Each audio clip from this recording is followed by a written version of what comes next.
Video games have historically been split into two models of monetization: pay-to-play and free-to-play. For a long time, pay-to-play was the dominant model, dating back to the early days of video game arcades and transitioning across to PC and console gaming. But with distribution of games becoming easier thanks to the internet, free-to-play models started to emerge. These games usually will have paid elements, allowing players to pay for access to extra content if they want to. And some may also monetize with ads, so as is often the case on mobile. But it's possible to play without paying anything at all. In recent years, we've seen more major releases move in this direction, thanks to the success of titles like Fortnite.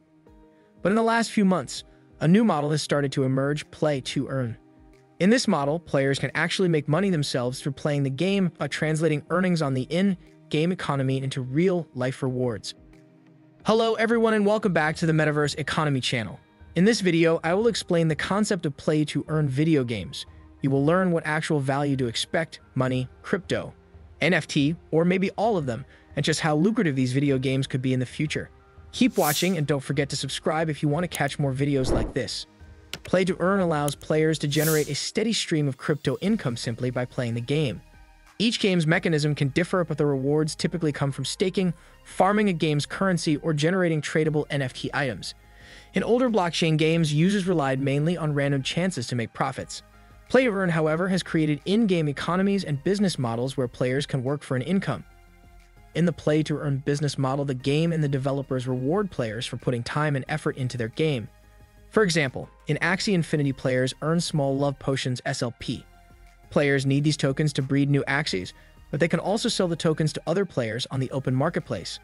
Other examples are the resources in League of Kingdoms or the prizes players can earn in the fantasy football game Sorare. The idea of earning money through video games in game economies is not new. As long as in-game economies have existed, people have found ways to make money from them. This practice has been particularly prevalent in large online multiplayer games. Since people can interact directly with each other in these virtual worlds, powerful characters and rare items carry status or might provide strong in-game advantages, and those who can't or won't earn these items may be willing to pay instead. Back in the heyday of Blizzard's World of Warcraft, players could make thousands by selling high-level accounts with powerful items. One player in 2007 was reported to have sold their account for nearly $10,000. But this was generally frowned upon by developers. The aforementioned WoW account appeared to have been banned following the sale, which was against Blizzard's terms and conditions, and even when it wasn't explicitly forbidden. Games generally didn't have official means for selling accounts, characters, or items, making trades risky. But this new generation of play-to-earn games makes selling on items and characters a key feature. Players are encouraged to level up their characters to and earn rare items in order to increase their value, and the games themselves then provide the tools to sell these assets in exchange for a cryptocurrency. In play-to-earn games, in-game assets are represented as non-fungible tokens, NFTs. For the uninitiated, NFT are tokens stored on a blockchain which relate to a specific digital asset. While the specifics of how they work is complex, the key is that they can be used as proof of ownership for a specific digital asset. NFT have become a popular way of selling digital art, allowing an individual to claim ownership of the original copy of a picture, GIF, or video. So representing in-game items as NFT allows them to be traded with greater confidence by the players themselves. It ensures that each in-game item is, in a sense, truly unique, even if they may appear functionally similar to other items or characters. Games will differ on what can be traded and how that trading works. For example, in Axie Infinity, one of the most popular play-to-earn games, players collect, train, and battle creatures called Axies, as I said earlier. WTH, each Axie represented by an NFT. Players can buy in-game cryptocurrencies, namely smooth love potions and Axie Infinity shards, which they can use to breed and power up their Axies. And Axies themselves can be sold in exchange for these cryptocurrencies, which in turn can be converted back into a standard currency, or a more mainstream cryptocurrency like ethereum. Other games will have their own rules around what can be bought and sold and how trading works, but the common thread is that traded items are represented as NFT, which act as a certificate of ownership for the user. Publishers will also differ in how they themselves monetize play-to-earn games. Axie Infinity requires the player to buy 3 Axies in order to start playing, which is not really any different from the regular pay-to-play model, but it also takes a cut of in-game trades. Others use alternative means, like in-game advertising. From a developer's point of view, play-to-earn offers an interesting way to draw players into a game. After all, simply making a game free to access has worked wonders for the likes of Fortnite and Call of Duty Warzone. Dangling the prospect of real-world rewards in front of a customer might be enough to tempt them into trying out a game. And these rewards can be substantial if a game takes off. The most expensive Axie sold last year for 300 Ether, worth over $1 million today. Once players have signed up, the play-to-earn model also encourages player loyalty, since players will generally earn more by playing more. Play-to-earn can also be combined with other methods of monetization, meaning it can act as an add-on rather than an alternative to other models. And games don't necessarily need to be reliant on their in-game economies becoming hugely valuable in order to still be successful. Plus, with mobile developers looking at alternatives to advertising given Apple's recent restrictions to its identifier for advertisers, IDFA, play-to-earn might represent an interesting option. But given how they're tied into NFT and cryptocurrencies, play-to-earn games face the same challenges as these two blockchain-based tools. People who are skeptical about the long-term value of NFT and cryptocurrencies will likely be put off play-to-earn games, and even those who are sold on NFT might still doubt the long-term value of in-game assets.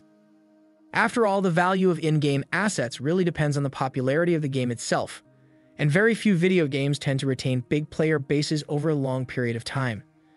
For the time being, this doesn't seem to be a problem, with players willing to invest thousands in the play-to-earn model in the hopes of making even bigger returns. What if this first wave of play-to-earn games die out and the value of their NFT assets crash? Players might be more wary of paying large sums for in-game characters, and have less faith in their ability to make money off these games in the first place.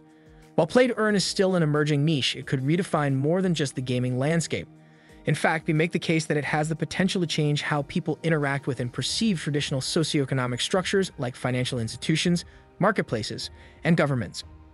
This is because play-to-earn games provide a proof of concept for a self-sovereign financial system, an open creator economy, and universal digital representation and ownership that lend themselves to a wide variety of emerging digital environments and forms of value creation.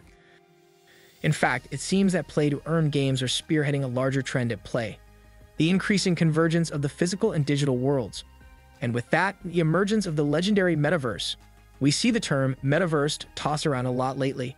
It exploded in popularity recently as Mark Zuckerberg, Facebook CEO, made a few statements on how he wants to be a leading figure in building it, going so far as to say they plan on onboarding as much as 10,000 in the EU to develop it. And while Zuckerberg is one of the most recognized and influential names working towards making the metaverse a reality, the concept itself measures in incomprehensible scale.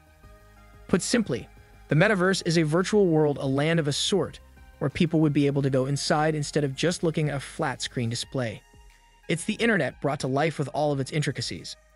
Imagine a world where everything is possible, so long as it's designed and developed.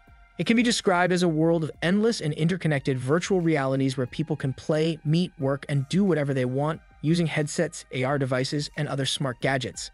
This is where the play-to-earn model becomes even more monumental.